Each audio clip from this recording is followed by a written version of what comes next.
よいしょよいしょ。重っ。いや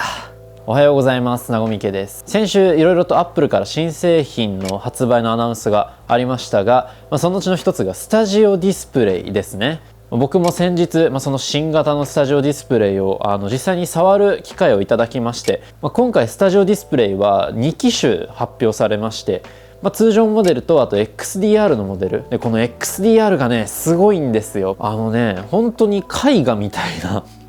きめ細やかさというか解像度というか、正直完全にプロ向けの製品だなと思ってたんですけど、僕みたいな素人目にも分かるくらいにはそんじゃそこらのディスプレイとの格の違いみたいなのを実感しましたね。そんなこともあってですね、僕もスタジオディスプレイついに買ってしまいました。中古です。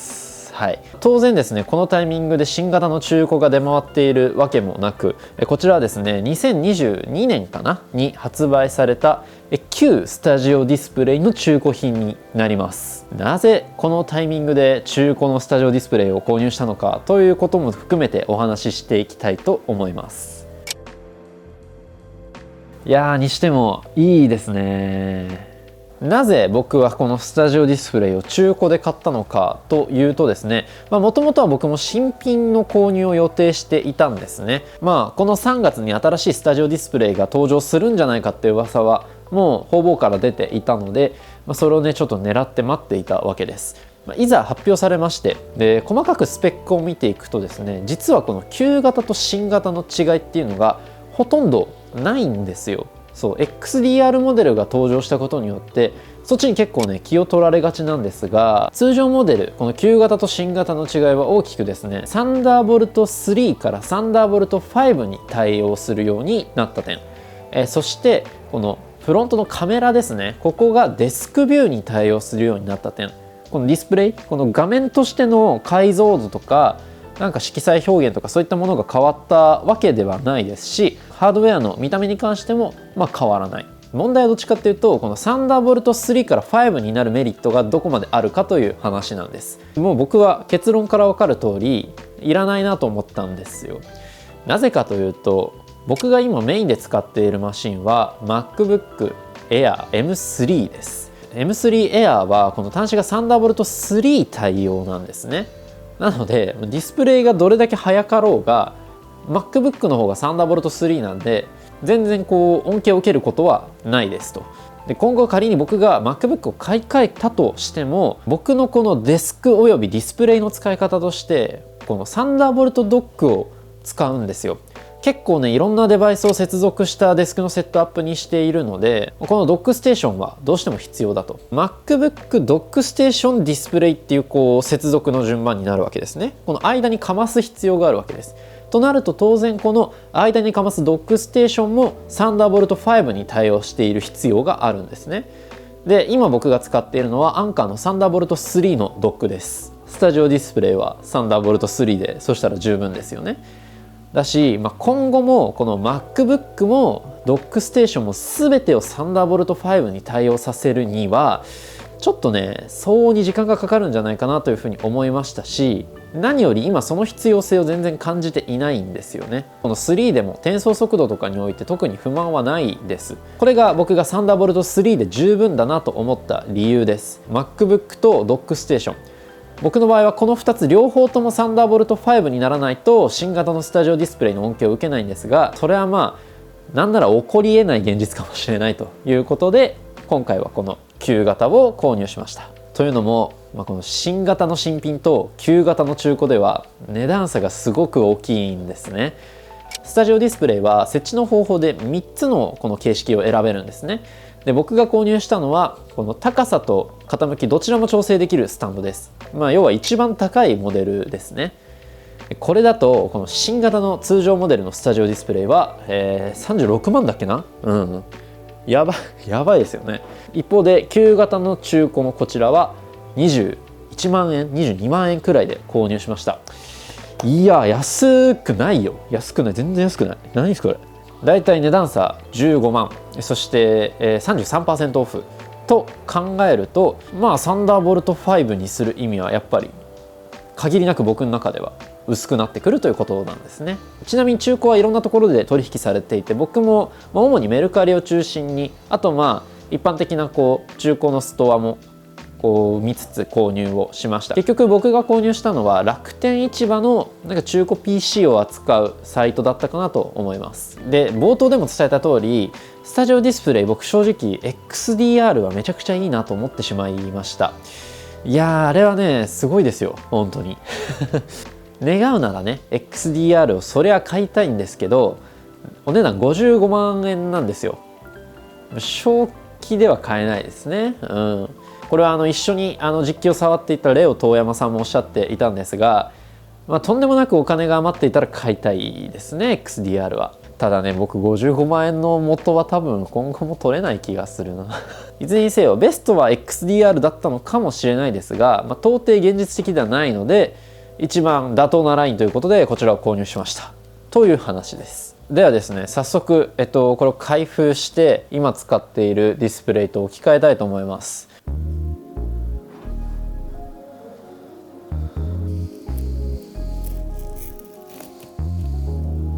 よいしょっと。おー、やべ、ビリっていった。よいしょ。わあ、出てきた。よいしょっと。ちなみに僕が今までお世話になっていたのはこのファーウェイのメイトビューです。3年弱ですかね、お世話になりました。まだ手放さないですよ、手放さないんですけど、僕のメイン機としては使用を終えるということで、3年前から見ていただいている皆様ありがとうございます。それ以降に僕のチャンネルを見始めていただいた方はぜひこのファーウェイメイトビューのレビュー動画も見てみてください。概要欄に貼っておきます。こいつもねすごいいいんですよね、見た目が。もうこの2択で当時3年前も僕悩んで、結果的にファーウェイの方にしたっていうところなんですけど、じゃあちょっとねお世話になりました。ほいほいほいほい、よいしょっと。おお、すごいすごい、なんかちゃんと梱包されてましたね、思ったより。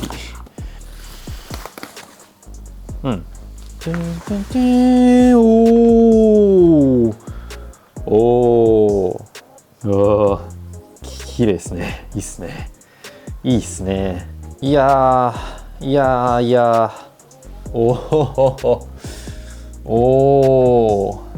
いですね。いいですね。いいですね。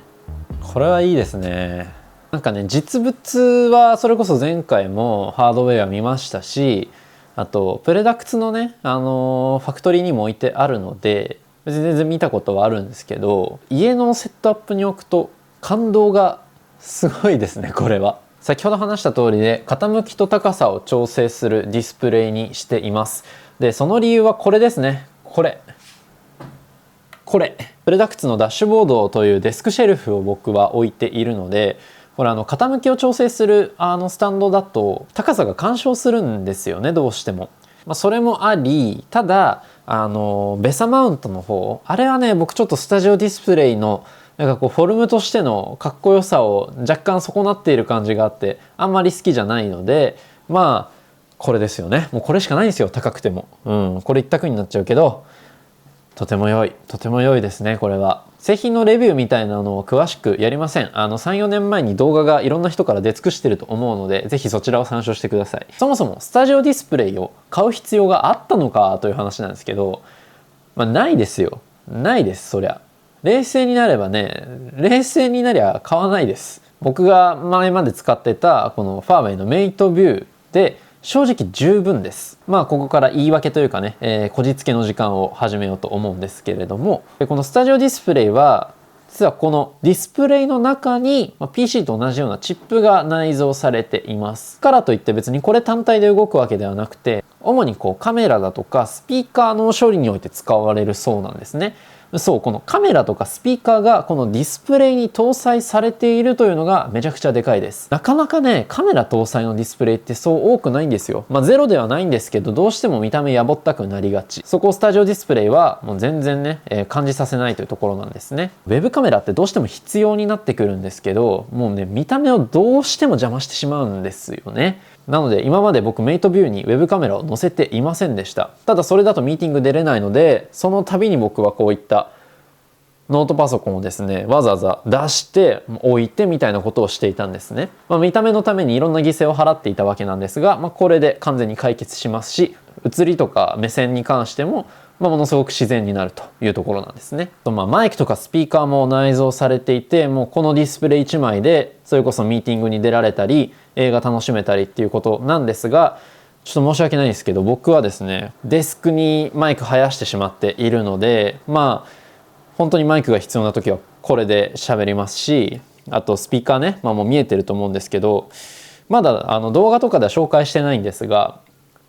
ここにデスクトップスピーカーを置き始めましたので、正直このスタジオディスプレイのマイクとスピーカーの恩恵を受けることもそう多くないだろうというふうに思われます。なおさら買う意味ないですね。今のところカメラが中に入っただけ。動画編集する身としては、やっぱりこのファーウェイメイトビューもねめちゃくちゃいいディスプレイなんですけれども、 MacOS とのね互換性みたいなところはありますよね。こう MacBook Air に接続して同じような見た目のままにディスプレイで再現ができるとか、色の管理のしやすさ、あとは5K のね解像度上がったんで、これはすごいいいことですよ、とてもね。もう本当にそんぐらいしか喋ることないですね。言い訳をするしかない。自分の中でねこんなに高額な買い物で合理性を見出せなかったものはなかなかないので、特にガジェットでちょっとね言い訳タイムみたいになってしまったんですが、ご容赦ください。ちょっとレビューしましょうか。強いて言うならやっぱ画質がめちゃくちゃいいです。今ちょっとつけてみましょうか。いやーやっぱもうね画面がめちゃくちゃ綺麗ですね。もうそれに尽きるかな。画質が良すぎて目が悪くなりそうな感じすらあるこの感じ。一応音楽を鳴らしてみましょうか。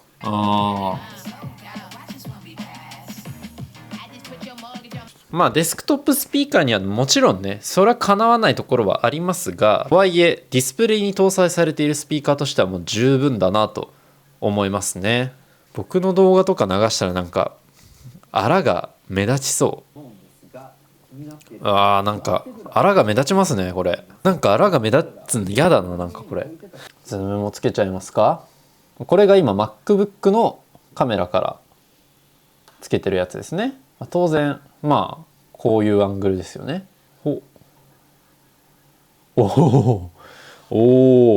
なんか粗さはむしろこっちの方がこの画面に表示されてる分は若干目立つけど、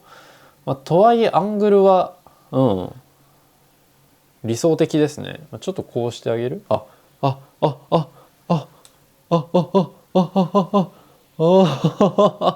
センターフレームにもちゃんと対応しておりますと。最高じゃないですか。最高じゃないですかこれ。あと背面もいいですよねこれやっぱ。